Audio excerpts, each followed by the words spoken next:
Leres mbotene niku gumantung nek niate ngejak tentrem lan ayem, nek ngejak bubrah kelakon pating blengkrah kula, nek ndahar atur kula ndika kudu melu ngrampi niki tiyang sepuh sampeyan Ndara Janaka, Ndara Werkudara malah wis padha kepikut mungsuh. Ndara pripun niku?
Wancine gara-gara wah jan bombong ya truk ya awake dhewe nonton karo anakku Gading wah kemajuane saya pesat heeh mula iki pancen sengaja anakku Gading pancen tak wenehi kaludangan wektu sing rada dawa ngono mergo ya mengko ndakne kesel barang tur dasare lehku nggawekke paket ya mung tekan ngarepe gara-gara. Oh, ngono. Heeh. Engko nek dibaduke gara-gara ya iso wae ning nggon paketan nggon pocapan mlebune gara-gara suluking kepiye durung tak latihke utawa durung tak ajari. Sesuk Le. Aku wingi wis omong-omongan karo ketua Pepadi Bantul, pokoke wingi telepon karo aku, pripun Pak Petruk menawi Mas Gading dipun pentasaken sewengi kira-kira pun wani dereng langsung tak jawab wani Mas aku, wani pokoke. Ah mengko janturane pokoke mboko sithik sesuk tak pletere wis to. Terkadang sok buaknes iki sok-sok ngendika karo aku, Mas mbok kula tak sing ngidul ten Sorobayan mboten kula sing ngaler mawon. Nah, terus sesuk tanggal 20 gilirane pentas G2 anakku Gading karo Gadang. Sesuk Gadang ya tak wenehi kelonggaran wektu sing dawa banget. Ben ajar apa kuwi ngrampungke lakon bar gara-gara nganti tekan rampung. Dadi aku sesuk ming jejer nganti tekan limbukan bar kuwi anakku Gading karo Gadang. Oh, cocok ngono kuwi. Bar kuwi terus PR meneh kanggoku sesuk ngaweke Mbak Elisa dinggo ning Jakarta. Mergo ngene, Mbak Elisa kuwi nampa job mayang mesti sadurunge taren karo aku telepon karo aku. Pak niki kula tampa job kinten-kinten gandeng niki sewengi panjenengan gelem gaweke naskah apa ora? Nek pancene kuwi karang yo dinggo nyambut gawe bareng-bareng sak kanca tak gaweke no. Sesuk gaweke paket sak sewengi. Mula yo nek ana klinta-klintune aturku ana ngersane utamaning para netizen ku upama aku kleru ya nyuwun pangapunten karang ya sing jenenge ngarep ki wis tobat tenan le momong ngene salah ngono salah serba rewel. Mula ya sing baku sing penting ki le mayang wae ngene lho reng sing tak karepe kiring dadi aja nganti salah paham. Sing tak karepe ngene lho, admin ki ya mumet. Ngono lho, maksude ngene. Iki kan mergane kan job almarhum. Upama pamit mbuh sapa wae ora ngarani siji lan lorone, sing penting ki upama ora iso ki pamit. Dadi nek pamit ki ana keterangane. Ning pamit ya ora, izin ya ora, keterangane ya ora. Nah kuwi sing ora prayoga, ora ngarani siji lan lorone ngono. Mula aku ngaturake ngene iki mau ya merga saka karepe kanca-kanca. Ya ning ya sesuk meneh pokoke ya diati-ati karang ya ngadepi wong pirang-pirang ki ya werna-werna karaktere. Aku ki serba kewan nganti sok ngene salah ngono salah. Kaya jaman biyen kae lho. Jaman biyen piye? Kae jaman Mbak Elisa muni Pak Geter jaman karo Mbak Tatin kae Pak Geter kae nak gaweke naskah, aku langsung transfer 1,5 juta ngono. Ah kok ya do percaya, aku sing dibuli. Nek ora percaya mbok ya WA karo aku. Lho buktine transfer aku. Ora nganti tekan semono. Aku sing dibuli darani aku pamrih. Lah pamrihku apa to? Pamrihku ki ya ming supaya bendo maju, Elisa yo maju, Gading yo maju, Gadang yo maju lho. Kanca-kanca tetep iso eksis, tetep bisa rukun selawase. Karepku ngono kuwi. Ning yo tetep kesalahan aku. Ya ora apa-apa. Karang yo kudu ngati-ati tenan nih, makanya ya tumindak sapecak rong pecak pokoknya ya sing penting kudu ngati-ati. Wong aku ngene-ngene iki ya wektuku ora ana tak nggo gaweke naskah anakku Gading karo Gadang kuwi tak sempat-sempatke lho. Mongko aku bengi mayang tangi turu aku langsung gregah. Langsung nguruke komputer gaweke naskah anakku Gading Gadang kuwi. Wong Gading Gadang kuwi Gading iki sementara saiki isih lagi tak gaweke dagelan-dagelan ya wis tak tuliske sisan, cakepan suluk ya tak tuliske sisan ora apa-apa lho iki jenenge proses. Mboko sithik pokoke. Sesuk ajar sewengi. Wis lho gek nembang terus bacoke lakon. Ya tak beleni meneh. Nek upama ana aturku sing kleru mbok menawa ana sing padha kecenthok rasane, aku ya memenungsa lumrah sing isih kesandangan kulit daging mbok menawa aku ya ora bakal uwal saka ina lali salah lan apes. Mergo wong menungsa ku ya nggone salah, sing baku ya padha-padha ling lenggana. Heeh. Yo, iki ana wektu sedela, tetembangan sedela terus mengko mbacuke lakon. Ya. Muga-muga iki anakku Gading iso pentas nang daleme Mas Yoyok iki muga-muga iso dadi karenan penggalihe Mas Yoyok sekeluarga. Heeh. Sindane ana 6. Apa? Ya sing klasik-klasik sik. Wah, apa ya sing klasik aku tak nyuwun ana ngersane Mbak Wahyu Krisnawati sing mijil saka Mbrebas Sleman. Apa? Ayo aku ki wong tuwa ki ya jineman. Jineman apa? Nek Slendro ki ya werna-werna lho. Gladik glinding ya ana, uler kambang ya ana, jineman Mendes ya ana, tatanya kae ya Slendro, mari kangen ya Slendro. Manut karo panjenengane Mbak Wahyu Krisnawati dipun paringana jineman Mbak Yu. Apa aku ora arep ngarani. Gladik glinding ya kena, uler kambang ya kena. Manut pokoke. Apa Mbak Wahyu? Klambi lurik mawon. Oh, klambi lurik. Nganu ngarani sing cekak ora apa-apa. Klambi lurik ya ora apa-apa.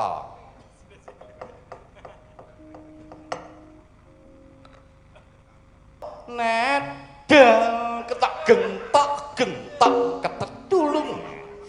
Yuk.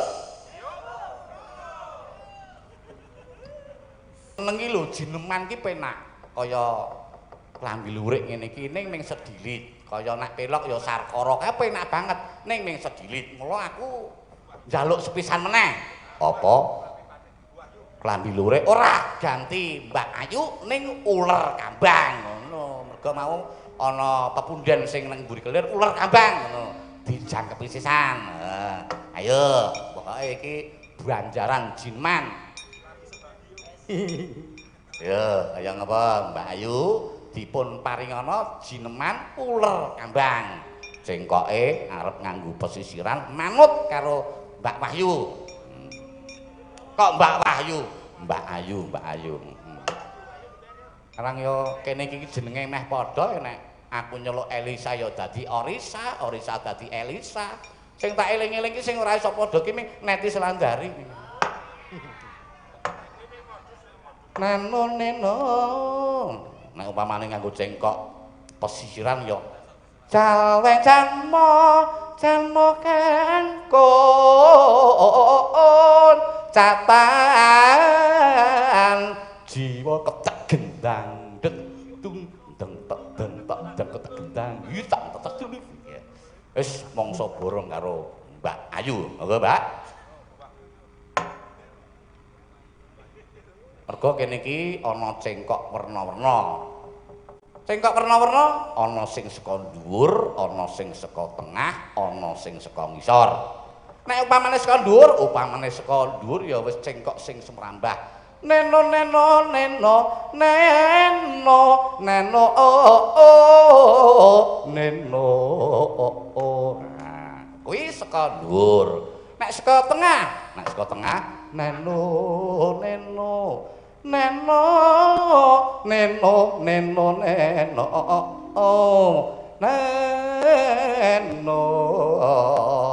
terus umpama cengkok liyane nek cengkok liyane kaya nek deg-degan nggon Widosari utawa nggon ayak jingking utawa nggon gambir sawit kae neno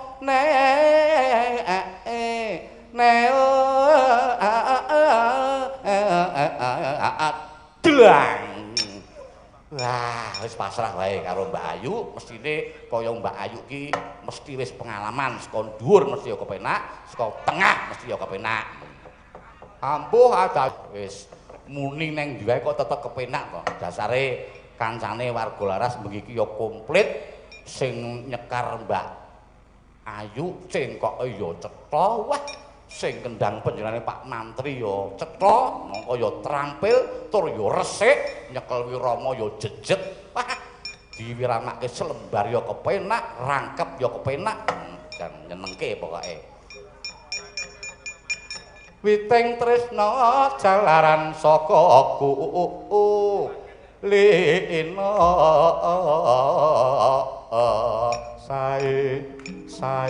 sae dados titik kadua lulu wis kangelan dipaitu ela genduk. Hati-hati lho aja muni ela gembus lho. Emen lamun minengku priya liya rambang saksen 5 berjuang go negara rambang saksen 7 berjuang kanggo bersatu. Ah lali to aku dadi kantor kawat boyo lali pedhot ning sungkingan sumedhot saya kelingan ciu gambar manuk aku melu apa info. Wah sian elok temenanang ya dasare kancane ya apik-apik wis tak kandhake ngarep sing ngendang ya trampil sing gender arep piyaine cilik dasare gendare mbumbung. Wah monggo wilane ya ora gedhe-gedhe banget. Monggo sing ngaso gender iki ya ngerti cengkok upamane cengkok 256 ya 2 ngono ya cengkoke nganggo putut gelut.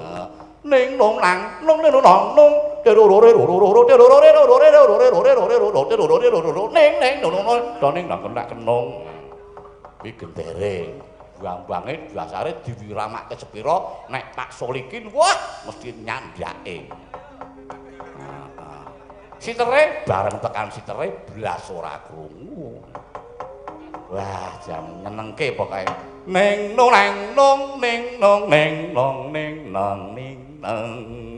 Nang kenung nak kenung nak kenung nak kenung nak kenung nang nak kenang kenung nang nak kenung nang nak kenung nek kenung nak kenung nang nak kenang nek kenung ning nong nang nong terus gabange.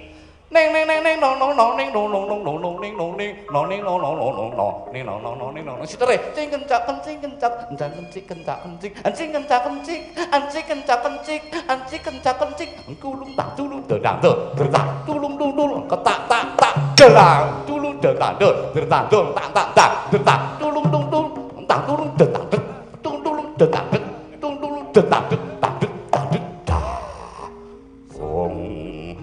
tulung detak tuh dak tuh drabut sung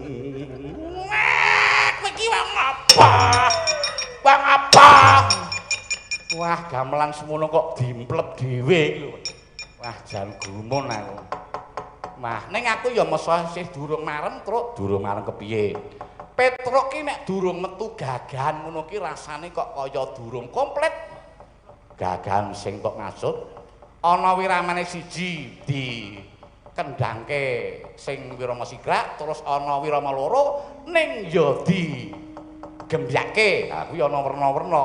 Ana werna-werna contone arep rujak jeruk ya iso.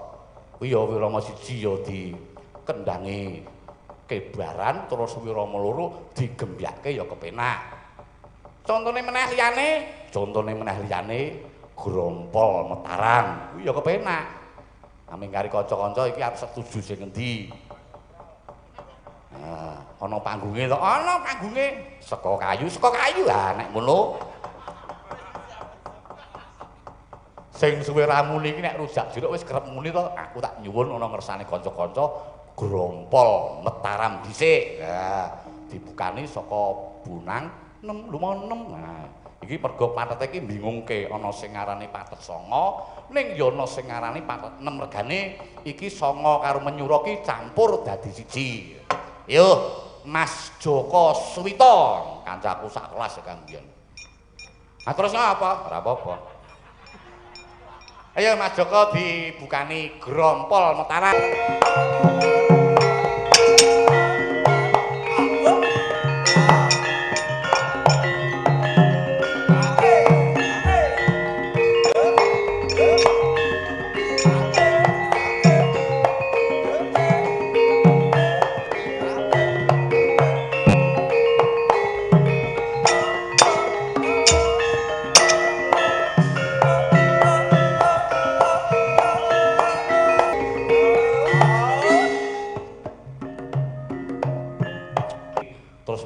Didadekke wirama siji terus suwuk grupal. Yuk. Grompol Mataram kuwi embane sing jenenge wong kekeluargaan kuwi kudu tansah bantu pinantu. Mergo iki ngembake wong duwe anak cilik ning anake rewel, ibune lagi repot terus bapakne kon melu momong ngono. Wah, lah kok aku sak krungu kejaba grompol Mataram ning kok ya sok krungu grompol tek ngono kae piye kae anak grompol tek ngene iki grompol tek mbang singkatan ya genduk awan gojek bengi rebutan piye kae mau numpak sepur medhun Wonosari wedak pupur marai asri cocok aku ya tak mikir meneh numpak genduk ngapa nek numpak genduk ora medun iki ming parikan gong nek dibajut-bajutke wis ora ana enteke ya wis gak gentenan aku ya perlune mengko le bubar iku ora kepadangen nah terus mengko nek panjenengane Pak Yoyok wis tenang wae to ora ya iso memaklumi wayangan jaman saiki iki pokoke bubar iki aja nganti nglangkahi adzan subuh ngurmati para-para ingkang padha bakal nindakake wajib. Heeh, prayoga ngono kuwi. Yo, nombang meneh. Apa?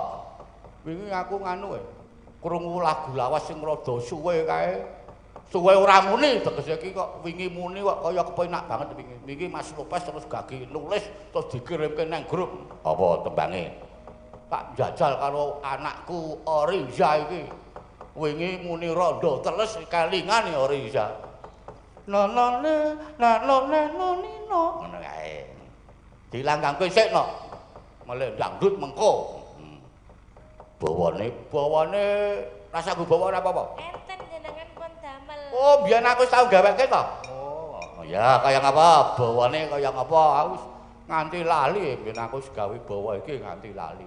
Dicucah meneh nek suwe ora muni iki. Bawane apa biyen? Tanggale niki Asmarandono. Oh, tanggale pira?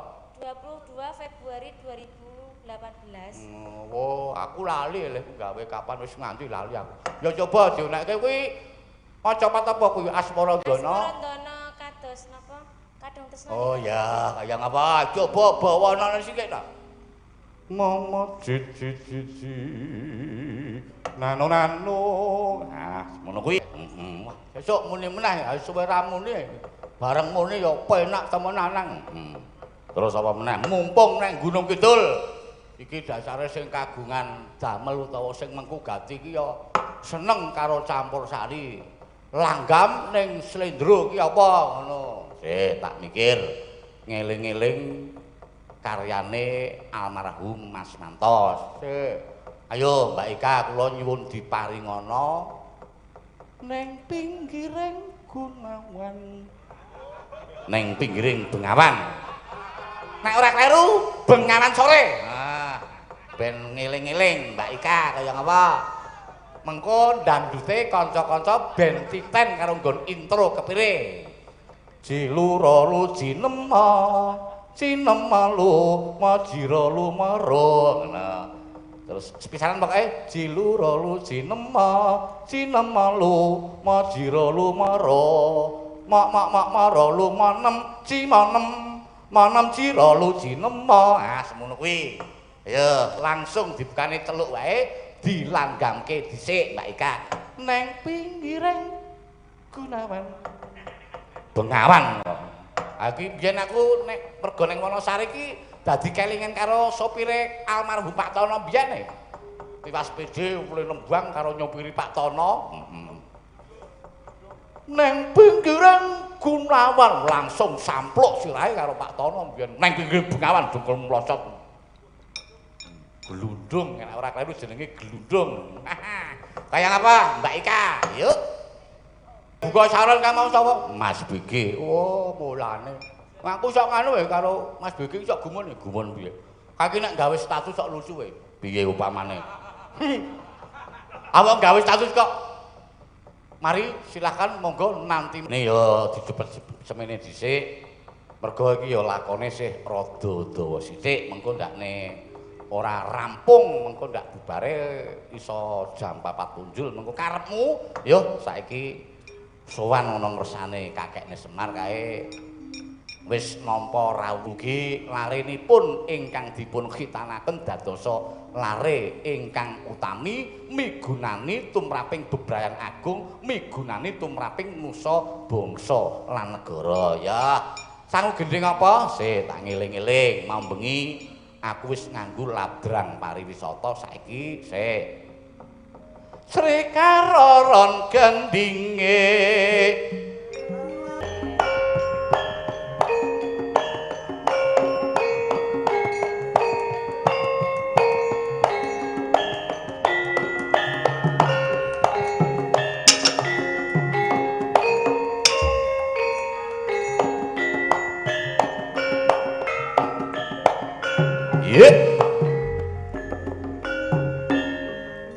Sri Karoron gendinge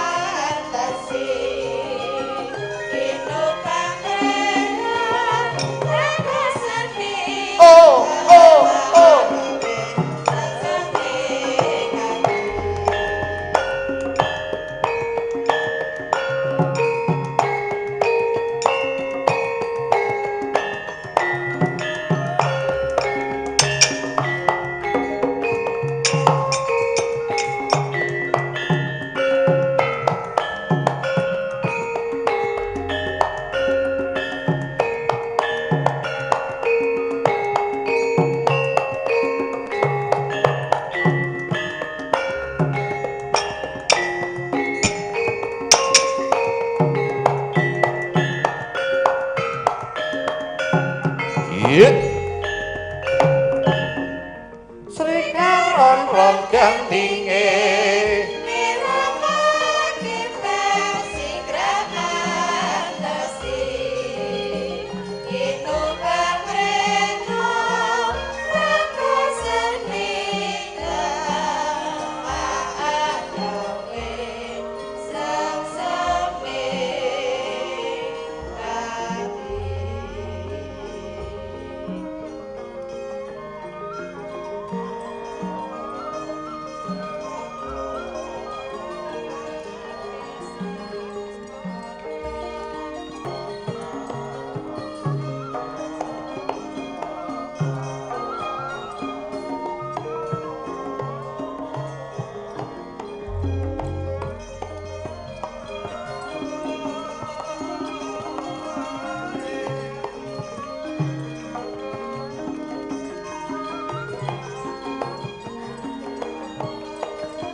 Ndoro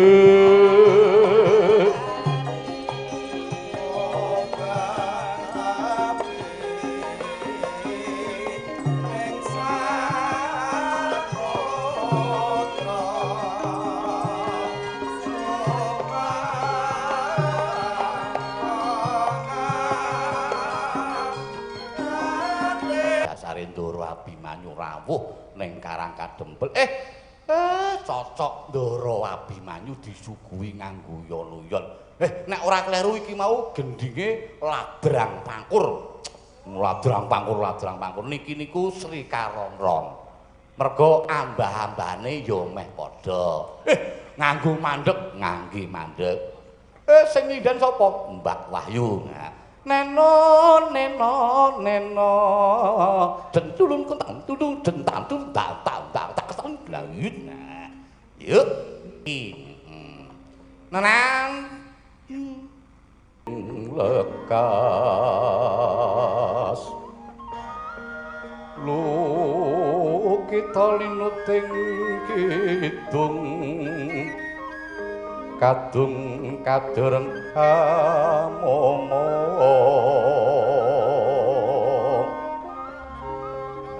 memangun manah rahayu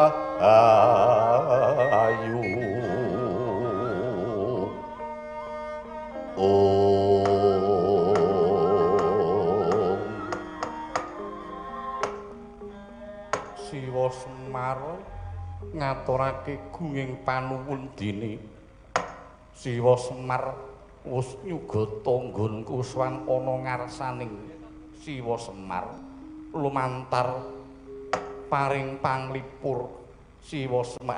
Nggih niku pun kewajiban kula nglipur dhateng Ndoro Abimanyu. Ning lha kok katon suntrut guwayane dindi tingale niku jane wonten napa to, Gus? Nggih, Gus, jane wonten napa to? Rawuh wonten ing Karang Kadempel kok katone andamar sasi gita-gita hanemu gati prayogi, Gus.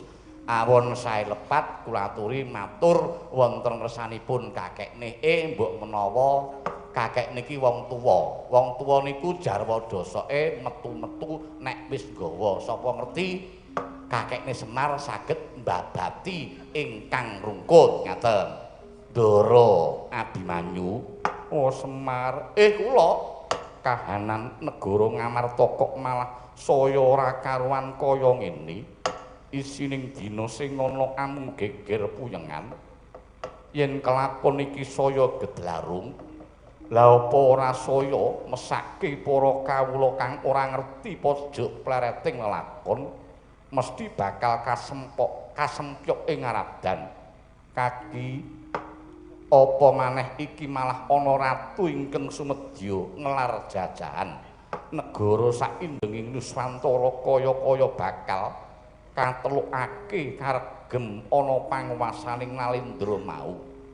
Kyai banjur kahanan kang kaya mangkene apa ya ora ana pundhate wa Semar blegegek ugek-ugek sadulita Den. Leres lan botene niku gumantung niate kepiye. Nek niate ngejak tentrem lan ayem, nek ngejak bubrah kelakon pating blengkrah kula, nek ndahar atur kula ndika kudu melu ngrampungi perkara niki. Menapa malih niki tiyang sepuh sampeyan Ndara Janaka, Ndara Werkudara malah wis padha kepikut mungsuh. Ndara pripun niku? Iya, Kyai. Nanging pangrasaku kaditipis kapercayan ginem ora jenjem jroning batin mung kebak rasa samar. Negara Ngamarta Mandura Ngastina kabeh wis kablengket ratu enggal ngelar jajahan. Paramarga ingkang sinedya gulung gendira ratu enggal kuwi. Kyai, lah kok malah genti takon. Ndika niku pripun to, Den? Sampeyan niku rumaos dadi satriyaning praja napa mboten? Rumaos dadi pangembating praja napa mboten? Rumangsa dadi pengayomaning para kawula napa mboten? Rumangsa darbi tanggung jawab napa mboten? menapa malih Ndara Abimanyu menika kecondhokan wahyu wijining ratu benjang tedhak turun paduka ingkang saged nurunaken sejarahing ratu ambawani jagat Hanjayeng Bawana. Dadi sampeyan sampun namung kendel kemawon. Rasa sampeyan kudu gumregah, kudu iso madhangake lakon iki. Mang bukteke nek sampeyan iku dadi satriya mustikaning jagat aja mung kandhek ing pangucap ning kababaro ing pakarti Den Ndara Abimanyu. Senajan nandes pedhes sing dadi pengendikamu nanging aku wis tanggap lamun yektine pengendikamu iku mung kanggo mecut gumregahing rasaku. Mula Kyai nyuwun pangestu lan nyuwun pamit muga Abimanyu bisa kinarya sarana pepadhang bab lelakon iki. Kyai Semar, nggih prayogi ngaten menika. Pun sampeyan nang tindak nurut krenteking sedya paduka Ndara Abimanyu. Lho Gareng Petruk Bagong sawetara tutna ndaramu ya Ndara Angkawijaya. Nggih Pak nggih yen ngaten nyuwun pamit. Nggih Pak nggih yen ngaten nyuwun pamit. Siap Pak tak ngecutke Ndara Abimanyu Pak.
Wis krasa sinuwun Ndarawati banjur rawuh ning sudungku sareng kalian sinuwun Mandura. Iya Kakang Semar. Nanging Kakang Semar aja kurang ing pangapura. Yen tekaku ning Karang Kadempul iki mung kepengin ngaturake luput. Ora perlu tak aturake sakmutuwe pangiraku Kakang Semar ora bakal kekilapan marang lelakone. Negara Ngamarta, Ndarawati lan Mandura kalenggan iki. Sinuwun Ndarawati. Upamane sinuwun ora tumuli rawuh ana ing kene, pancene bakal tak katutke dosane. Ning bareng tak waspadake. Nyata gawe kisruh menapa nyata ingkang gawe kisruh menika sanes paduka sinuwun Ndarawati. Kakang Semar, nanging aku ngrumangsani yen sak temene aku kalah pertitis kalah tamat penyawangku marang saolah kridaning jagat mula bebendu apa ingkang bakal tak sandang yen to aku iki dadi pidanane aku mung manut apa keparenging Kakang Semar. Ya Semar, aku go nyuwun iguh pertikele Kakang Semar piye? Pun. Kabeh kang dumadi saka getih, kulit lan daging niku kadunungan ina lali salah lan apes. Sinuwun Kakang Semar. Apa sakreh perintahe Kakang Semar Kresna ora bakal swaleng kayun mula mangsa Budhawa klerigen pertikel Kakang Nayantaka kanggo ngudari lakon ingkang dumadi kalenggan iki Kakang. Ya Kakang Semar, mara gagi udarana reruwet iki najan Baladewa uga manut sakreh perintahe Kakang Badranaya. Pun manut kaluh menapa nika? Manut kalih kula to niki sakniki. Nek manut kula niki jane underaning perkawis merga ilanging pustaka Jamus Kalimasada to. Lan malah niki ugi wonten Ratu Anyar sing sedya ngelun jagat ngelar jajahan. Lah niki yen kula sawang antaraning Jimat Kalimasada lan Ratu Ngloji Tengara niku jane kok kaya ana sambung rapete mula pun sakniki monggo sareng-sareng mluruk ana ing negara Ngloji Tengara sinuwun prayoga banget Kakang yen ngono ayo Kakang bebarengan mluruk neng negara Ngloji Tengara ya prayoga banget yen mengono ayo bareng-bareng mluruk ana ing negara Ngloji Tengara.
Ingkang sumorot tejane nyada lanang iki mesti ingkang kekasih Raden Abimanyu ya Raden Angkawijaya satriya ing Tanjung Anom.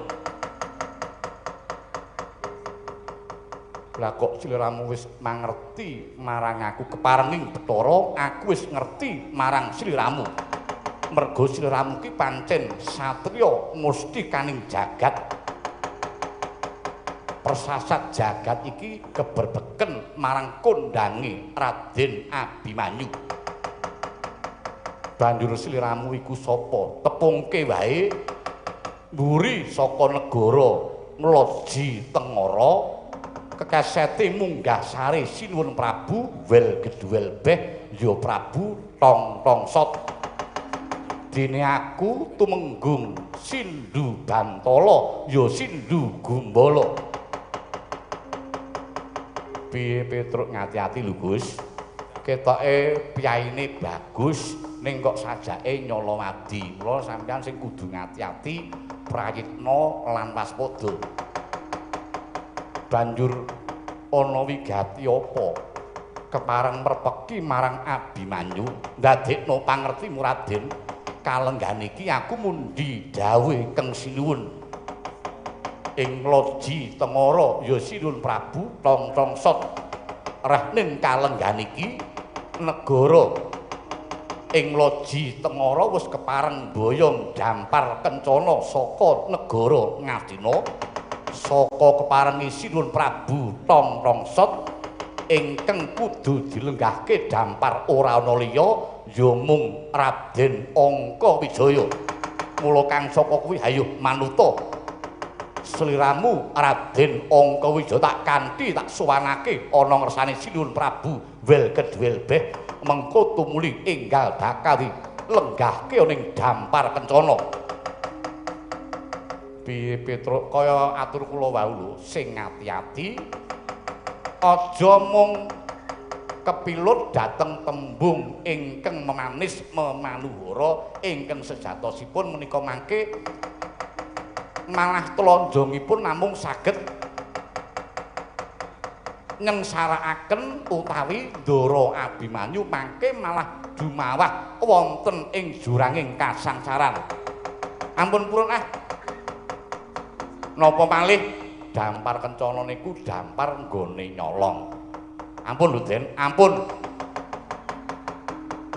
Tumenggung Sindhu Bantala sing gedhe pangapuramu reh nyatani dampar kencana kuwi senajan mapan ana ing negaramu nanging kuwi kagungan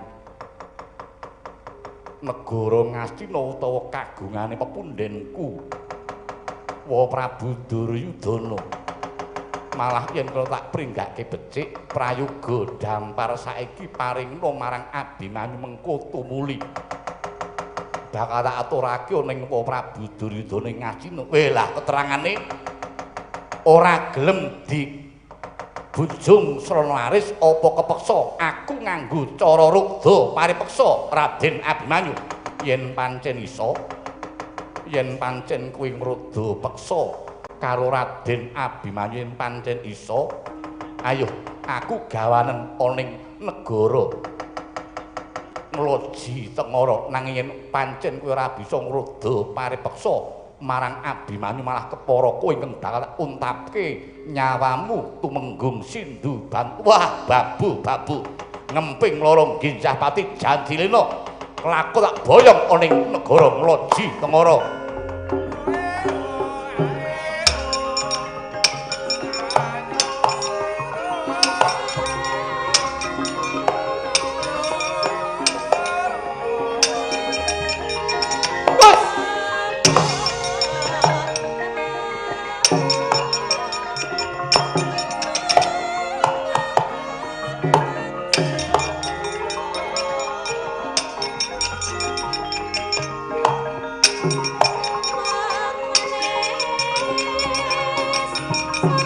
Ya.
Ayo katokno sing dadi kadidayanmu. Ayo katokno. Candak kowe.